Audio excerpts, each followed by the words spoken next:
واحدة من عجائب الدنيا السبعة، الأكثر إبهاراً، الأكثر جمالاً وإبداعاً. أسرار يكتبها التاريخ. أهرامات الجيزة اللي اتبنت في حوالي 23 سنة وإلى الآن ما قدروش يوصلوا لسر بناء الأهرامات. إزاي نقلوا الحجارة؟ العدد. إزاي قدروا يحطوا الحجارة فوق بعض من غير ما يكون في أسمنت أو مادة تخليها تمسك في بعض؟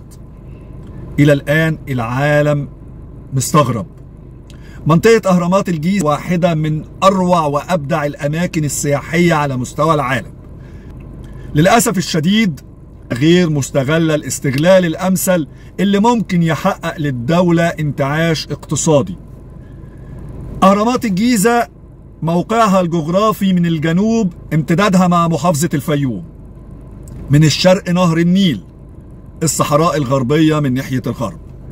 متخيلين مساحة عظيمة زي دي لو تم إقامة فيها منتجعات سياحية، بحيرات صناعية، خدمة تلفريك؟ المنطقة محتاجة ترويج سياحي عالمي ينقلها نقلة كبيرة جدا تفتح مجالات فرص عمل للشباب. شفنا الدولة على سبيل المثال عملت تنمية حضارية جميلة جدا في منطقة عين الصيرة، حولت منطقة عشوائية فيها مخلفات إلى منطقة ومزار سياحي جميل جدا، عملت بحيرة هناك جميلة، عملت هناك متحف الحضارة. ليه ما نفكرش منطقة الأهرامات نطورها بالشكل اللي يليق بيها؟ احنا عندنا أثر يعتبر من أهم آثار العالم، متسابة للعشوائية. الناس حواليها مش عايز أقول بيعملوا إيه، ناس حاطين إيديهم على المنطقة بيستفادوا بيها بعيدا عن الدولة. ولماذا تصمت الدولة على ده؟ أتمنى من المسؤولين ممثلا في وزير السياحة إن احنا نفكر في تطوير المنطقة دي. المنطقة دي لو اتطورت بالشكل اللي تستحقه هتكون منطقة جذب سياحي كبيرة جدا على مستوى العالم، وتدخل لمصر مليارات الدولارات، وتفتح فرص عمل كتيرة جدا للشباب. الإمارات عملت برج خليفة ويعتبر هو البرج الأعلى في الشرق الأوسط. بتستفاد منه إزاي؟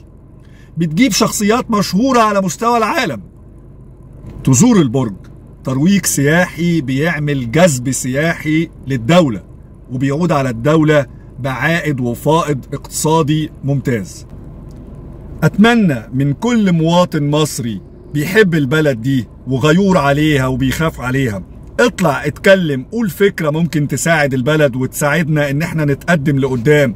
خلوكوا ايجابيين، بلدنا تحتاج مننا نشتغل ونساعدها ونقف مع الحكومة لانها جت من الشعب المصري. الحضارة المصرية والتاريخ المصري حاجة جميلة جدا يفتخر بيهم، ومفيش داعي تسمعوا لأي حد بيقول لكم انها حضارة وثنية او حضارة شرك. اطلاقا مفيش اي تعارض بينها وبين الاديان السماوية. ارجوكم ساعدوا بلدنا ونقف كلنا على قلب رجل واحد علشان البلد دي تتقدم لقدام والشعب ينعم بعيشة كريمة ان شاء الله. اشوفكم على خير، ويا رب بلدنا تكون في احسن مكانة في العالم. الى اللقاء.